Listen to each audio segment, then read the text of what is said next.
you ought to be proud.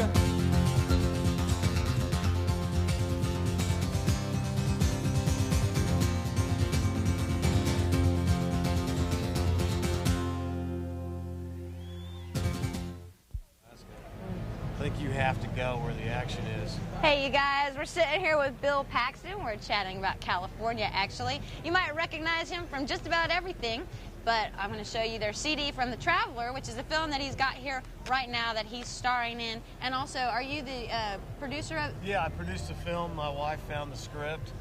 God bless her for that. And we put it together after Twister. After doing Twister, I was in a position where I could finally get some money to go out and make an independent film. And I've wanted to produce a movie ever since I went to Hollywood 22 years ago, and we found this great script. And for me, it was a follow-up to a movie that I did in a great independent film that got a lot of critical acclaim called One False Move. Wait, I want to ask you some questions about how come you left Texas and went to California. I went to Texas. Well, I don't know. What city were you born in Texas? I was born in Fort Worth, Texas. Fort Worth. It's a good town, but I don't know. This was back in the early 70s, and we were making, there was before video, we were making a lot of Super 8 films with friends, and California was the place to be, and it still is. I think I'd live, you know, like I said, I'd live in Fairbanks, Alaska if that was where the motion picture industry was. It's too bad the motion picture industry didn't settle in a great place like Austin, Texas. I think they all decided when they moved Hollywood out from New York City over to California, they stopped sort of here for a little bit and said, it's too damn hot. Yeah. We got to keep going. Ended up in California. So we came down here because it was a natural place to premiere the movie, which we did last week with the South by Southwest Film Festival. And it was just a perfect place for us to debut the soundtrack. The movie actually comes out in a month. Are you jazzed about the people on the soundtrack? I mean, one of the exciting things being from Austin is that when you watch the movie, a lot of the people on the soundtrack live here in Austin, like Jimmy Dale and Luann Barton. And there's this shot where they're in a pool hall, well, the guy's playing pool, setting up a scheme. And you hear all of a sudden Tina Nina Nu from Luann Barton. That's a classic. It's like we're in Austin. It gives that feel. Did you intend on all that, or was that kind of? Well, the movie is a road picture. It's about these country grifters. They call themselves travelers, and I don't know why I'm talking so loud. I guess I feel like I have to talk loud because we're in a. Well, you want all them to hear. There's a lot of people watching us. But. And it's all set in the South, and it's all, you know, it's a road picture, so people are going from town to town, motels and bars and roadhouses. So I wanted to have the feeling of what it'd be like if you were just driving through the South and just turning the dial on a radio. A lot of country western, a lot of R&B, some rock. And, a lot of really loud music when Mark Wahlberg gets in the car. Yeah, I wanted Mark to have that. He's kind of the young Turk, punk Turk in the movie, so I wanted him to have his music that kind of gets on everybody. But actually, that's a band called Civil Right who played at Katie Bloom's last night. Oh, did you go to that? Yeah, I went to that show. It was a good show. What else have you been doing while you've been in Austin? Let's see. I went to see Tony Bennet, and I saw Peter Wolf, who was fantastic. I was shocked at the lack of support that he got, but he's great. He's promoting an album called Long Line. And we saw Al Anderson, Stephen Bruton, and those guys over at Hang 'em High last night. Hang 'em High. What other town has a club called Hang 'em High? I know. I went to the Continental Club, saw the Derailers, then went over to Austin Rehearsal Center. Yeah, the Austin Rehearsal Complex. Complex. We were rehearsing for the show tonight. There. It's just it's been great. You just kind of move around from scene to scene, and everything's kind of closed. Walking down 6th Street, all the bars finally closed about 2:30 last night, and everybody was getting a piece of pizza and stuff, getting a slice. It was a lot of fun. It's too bad it's gotten so cold down here, though. No, it's not like it normally is during South by Southwest. Well, I want to say thank you so much for coming by. We have so many other people we have to have on, but I'm really glad that we got to have you. My pleasure. Well, one of the neatest things, I think, from my point of view about the Texas Tornadoes is that each of you guys independently has contributed so much musically, just individually, you know, like Flacco's albums and stuff. It's just amazing together, you guys as a band, what you've accomplished and how long, you know, you've been with Freddie Fender and the things that you guys have accomplished. Well, since we're the Awesome Music Network, I guess we should touch on a little bit of music videos and stuff. What different music videos you have, and maybe some stories that have happened out of them. Well, it's pretty good, you know, to back up a step. You know, I made a statement in, I think, LA Times, whatever. He just got through recording with Bob Dylan. Flacco's been with the Rolling Stones. What band in the world's got 2 accordion players who play with Bob Dylan and Rolling Stones? I mean, forget every record we made, or how many million seller we had, right? We just keep doing this rolling deal.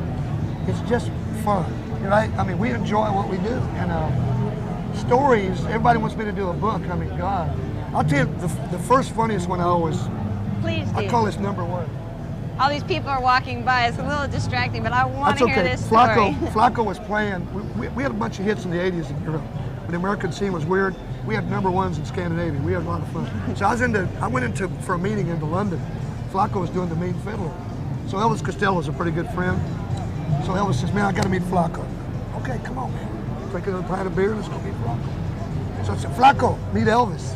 Hey, Elvis, how you doing, man? Took my eye, all right. So about 2 o'clock in the morning, I go back later and go, you can feel this coming probably. I said, Flocko, what'd you think about meeting Elvis? This look crossed his face. Man, I thought Elvis was dead, man. He really believed it, you know? He didn't know who Elvis Costello was. Really. He didn't get it. I mean, you know, maybe that's what we do with the Tornadoes. We bring that to the stage. We have a lot of fun. Like last night, we had a lot of fun. Yeah. Isn't that a pretty good way to put it, Boogie? What can you add to that? You hear the audience howling afterwards, wanting more, wishing that you guys could play longer. We wish we could. Well, What do you think, Augie? You had something Last to night was fun because his son was playing guitar and my son's playing drums, so it's like we got our kids up there, you know, so it's great. very family Yeah, let's put in a plug. Let's put in a plug, right? Does your son play in any other bands around the No, state? he's playing with the Tornadoes, plays with Doug and me, and then plays with me. Yeah. And he's got a studio he's working with. Does his own stuff. I'll tell you a secret. We're going to start a new Sir Douglas Quintet record eventually, pretty quick. And our 2 boys are ready. You got Shandon on that, Well, Shannon's with Sunshine, but his brother's Sean. The other Okay, little guy. And that's another thing. We wrote from project to project. Tornadoes is really, what we accomplish with the Tornadoes that we love, we can kind of go at our own pace. If we want to play, we have huge crowds. It's kind of a Grateful Dead thing. That's what that Grateful Dead Tex-Mex take. Okay? We draw a lot of people. We do it when we want to. We don't want to do it. We don't do it for a while. That's a little hard on record labels. Yeah. Because they won't, want you out there 190 days a year if they can. But It's not totally 100% reliable. right, but I think you earn the right Yeah. to be what you want to be. Like the Rolling Stones are another level. They'll come out now. I mean, it's so funny, Babyface. They're going to do a thing with last year as Don was. I mean, Mick and Keith, it's amazing. And really, us older guys, even though we're 30 years older than everybody else, we seem to have this energy. I don't know, it was the 60s and what went on or what, but I see Roy like last night do all that, man, and the band and the kids. It's an energy thing. It's nothing but sheer energy, and we get paid for doing something we love. You heard the group of new kids on the block? Yeah. Or we're the old farts in the neighborhood. You're the old farts in the neighborhood? Are you having a good time? I'm having a great time. It's really a good we show. got It's so really... many people walking around. It's just, really exciting energy. And plus, Carl Perkins, who spoke earlier this morning, and he had a lot of great stories. We're going to actually show them some clips of what Carl Perkins said later on today. Well, I thank you guys so much for coming on. I really appreciate it. We want to thank all the fans, too. Please do. Please. Yeah, thank you, Austin. I love you. Hold the wall.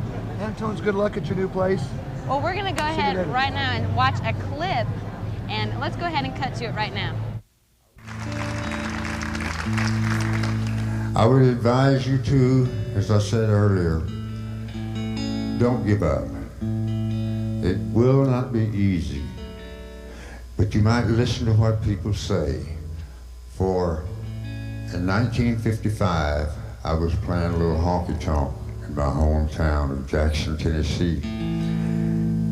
And I heard a cat say to a pretty girl, they'd been dancing out on the dance floor, and at the end of the song, they were real close to me, and I could really hear him say this very clear. He said, don't step on my suede. And I thought, you fool? Man, that's a stupid shoe. That's a beautiful girl. You get another pair of shoes. I never will forget it. I could not get that out of my mind. I had to play another set. I went home, and at that time, I was living in a government project house. Some of you folks may know what that is. It's a low-rent district in Jackson, Tennessee. And I laid down. It was about 2 o'clock in the morning, and I saw the old nursery rhyme, 1 for money, 2 for show, 3 to get ready, and 4 to go. I said, wow. I got up, went down them concrete steps, and I got my guitar, and I said, well, it's 1 for the money, 2 for the show, I did about that much of the song, and my wife Val came to the top of the steps. She said, "Carl, you're going to wake up these babies." I said, "Well, I'll try to play a little lighter." She said, "But whose song is that?" I said, "It's ours." She said, "You write the song, and we'll rock these babies back to sleep." So with that, I took 3 Irish potatoes out of a brown paper bag, and by the way, that paper bag is framed in my home to this day to always remind Carl Perkins of just how blessed I've been, how lucky I am that I'm here in Austin, Texas with you beautiful people to celebrate a thing called music. And to hear some of the greatest players in the world. They're here. And I'm with you, and I'm so thankful. And here's a little piece of that song that changed my life. By the way, I'd like to tell you, after this song came out, I bought my wife a new iron and a new board. Yeah, I did. Got my children some new tricycles, and Daddy got a new Fleetwood Cadillac. I tell you.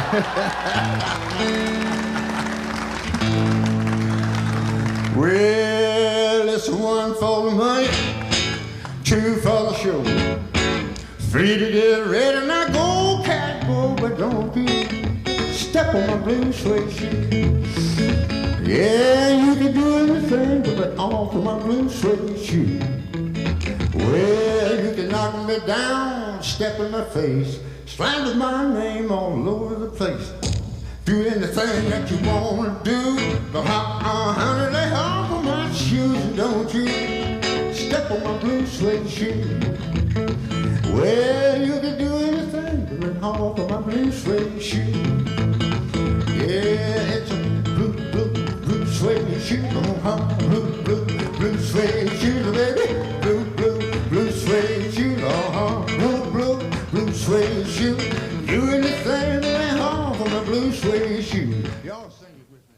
That was Carl Perkins, wonderful, wonderful speaker who spoke this morning at the keynote address. You know, he worked with so many amazing people, including Elvis Presley, which you might obviously know because he worked with Elvis Presley, songwriter extraordinaire. He also worked with some greats like Paul McCartney, John Lennon, Stevie Wonder, basically just about everybody in the industry Carl Perkins worked with, and he's a really fascinating person. All right, now you guys are watching the Austin Music Network here from the Convention Center down in downtown Austin, and my name's Tara Veneruso, and we've got some really special people lined up. Miss Margaret Moser is going to be doing an interview with Cocco, and I want to just show you some of the stuff that's here at our booth, which has been provided by Wild About Music right behind me, the Stevie Ray Vaughan stuff and live music capital of the world. And actually, you're watching live television from the live music capital of the world here on the Austin Music Network. Right now, let's go to Miss Margaret. Thank you, Tara. And we are here at the Convention Center in the middle of South by Southwest. Among the things that South by Southwest does is bring in bands, of course, outside the region of the Southwest and Texas, all over America, from Canada. And we have, in the last couple of years, expanded, bringing an enormous number of international bands in. We're particularly proud this year of the contingent of Japanese bands that are coming in. And this is Cocco, who is here from Okinawa, one of the islands near Japan. And you played the Tropical Isle, which I thought was sort of a nice little coincidence last night. I understand the show went very well for you. Yeah. This is Omi, who's Cocco's spiritual guidance a little bit, interpreter and friend. Now, were you surprised at the turnout last night at the show?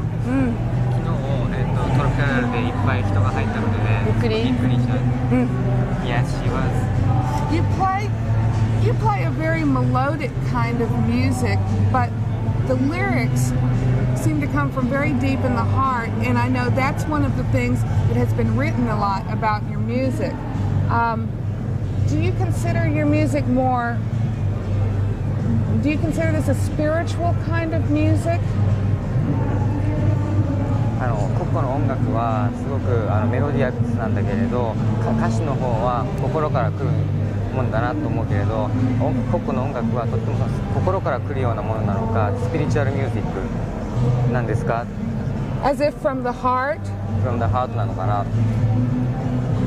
From 子宮 From her womb?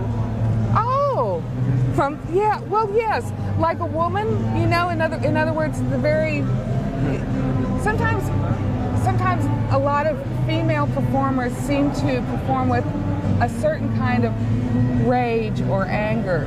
And I think there's a little bit of that in your music, but it's not a vicious kind of rage, but it's a very, it's just coming from deep inside. And I think that's one of the things that's very interesting about your music. This is your EP that came out? Yeah. This is your first one, right? Yes. This is her first EP that's come out. It's a 3-song EP on Bounce Records, and it is available at Tower Records here.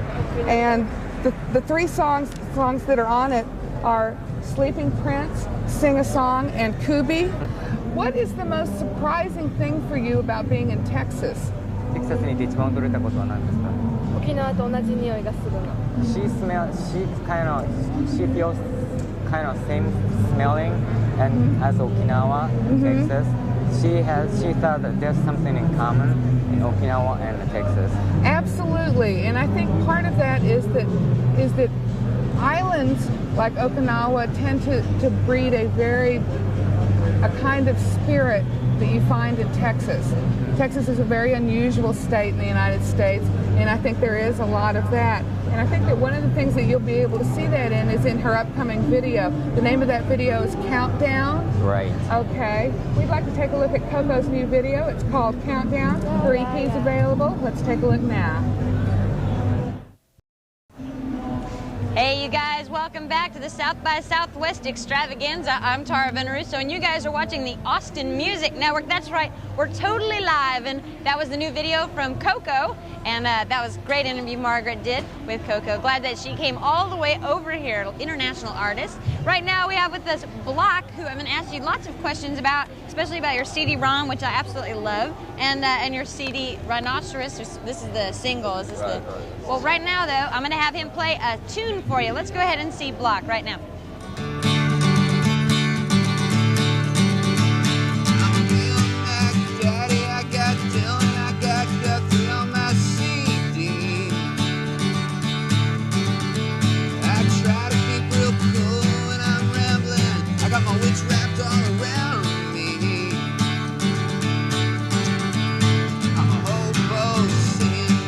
The old Dust Bowl. I'm a 50s cat, strumming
sound.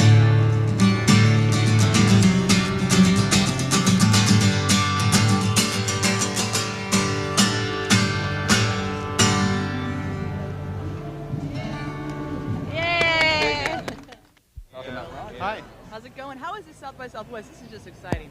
Well, you know, we work towards, you know, putting this thing on for a whole year. So by the time it finally rolls around, you know, the staff is like fully adrenalized. We've been going 14, 16, 18 hours a day now for over a week, and we're a little fried, but we're having a good time. There's a lot of fun this year. You seem really relaxed considering all the stuff that's going on here. I mean, what exactly are you doing here right now? What's your title? Are you like, you know, kicking people out if they get too rowdy?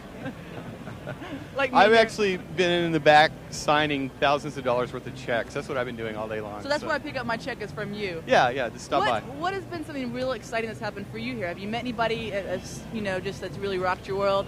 I've met so many celebrities this week. It's really scary. I met yesterday. I met Tony Bennet and Carl Perkins. I met Mike Judge this week. I met Bill Paxton. So this has been a star-studded South by Southwest. This is where you're going to find all the excitement right here. As you can look around, everybody's moseying around. We've got plenty more exciting artists coming on. Thanks a lot for stopping by, Roland. Sure, thank you. Welcome back to the Austin Music Convention Center coverage here on the Austin Music Network. And we've got Thin Lizard Don with us. And because we're running a little short of time, I'm going to have you guys play us a song. Go ahead.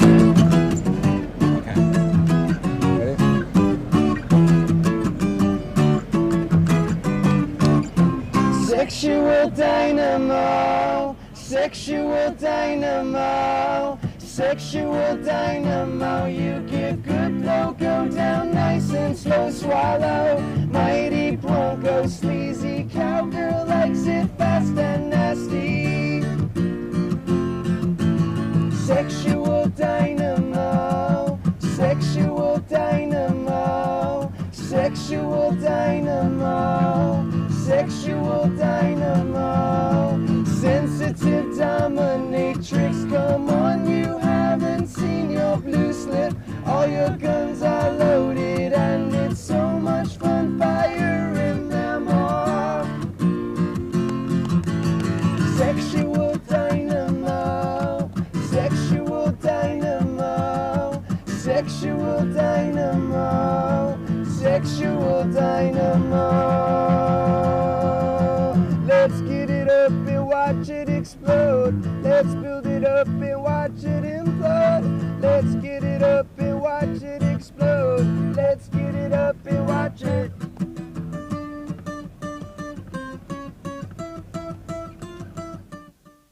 It's obvious we can't introduce Tony Bennet in any form that would justify who he is. So let's just say Duke Ellington said this: he's totally unselfish in a way completely unique to the theater. He brought bands to work with him, even build their names, like Duke Ellington and Count Basie, ahead of his. That's completely unheard of. I think you'll agree that no term other than South by Southwest Buzz Band is used more loosely than legend. I also think you'll agree that that term is appropriate. So let's welcome Columbia recording artist Tony Bennet.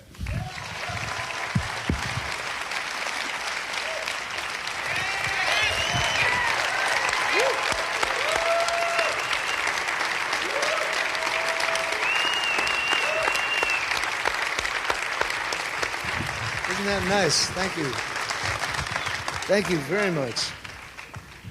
I think before we take questions, I'm just going to start off. So much has been written about this resurgence in your career.